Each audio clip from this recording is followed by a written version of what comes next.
여러분 안녕하십니까? NBS 투데이입니다. 탄소 중립의 중요성이 부각되면서 농업 분야에서는 축산업이 주된 온실가스 배출원으로 꼽히는데요. 그런데 기후위기에 미치는 축산업의 영향이 실제보다 과장된 측면이 있다는 학계의 의견이 나왔습니다. 이처럼 축산업을 둘러싼 부정적 인식에 관해 논의하는 세미나가 최근 열렸는데요. 전문가들은 부정적 인식 개선을 위한 다양한 실천 방안을 제시했습니다. 이호철 기자입니다. 축산업에 관한 잘못된 오해를 극복하는 방안을 모색하는 자리가 마련됐습니다. 농축산업 관련 연구 사업을 진행하는 농장과 식탁은 27일 서울 서초구 AT센터에서 축산업 부정적 인식 극복을 위한 세미나를 열었습니다. 이날 세미나에 참석한 전문가들은 축산업의 기후위기 영향이 실제보다 과장돼 대중에게 전달되고 있다고 한 목소리를 냈습니다.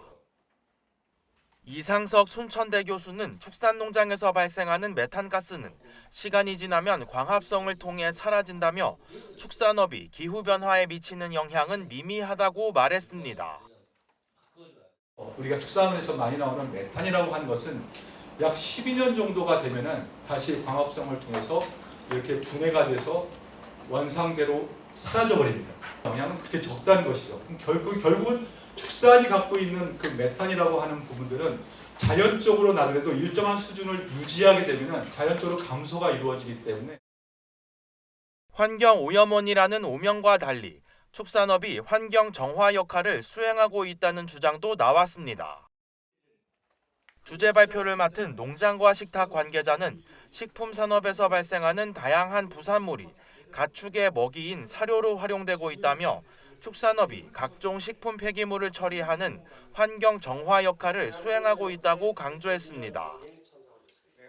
축산 분야에 대한 인식을 개선하기 위해 선제적으로 탄소 배출을 줄여보자는 제언도 나왔습니다. 조진현 대한한돈협회 전무는 탄소 배출량이 많지 않은 축산 분야에서 먼저 탄소 배출을 줄여보는 것도 방법이라며 탄소 감축을 통해 축산업에 관한 대국민 인식을 긍정적으로 전환시킬 수 있다고 말했습니다.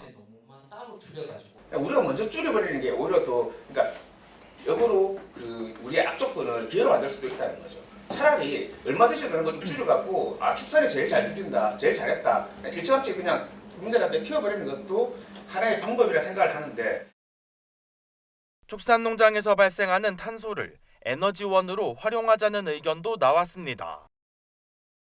김정인 중앙대 교수는 축산에서 발생하는 메탄가스 등을 에너지원으로 활용하는 것이 상용화되면 탄소 배출과 관련된 축산업의 부정적 인식이 해소될 수 있을 것이라고 밝혔습니다.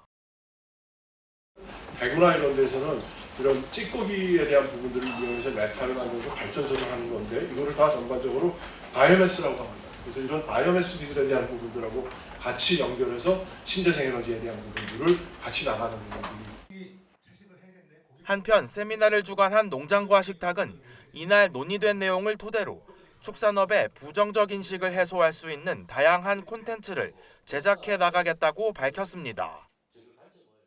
MBS 이호철입니다.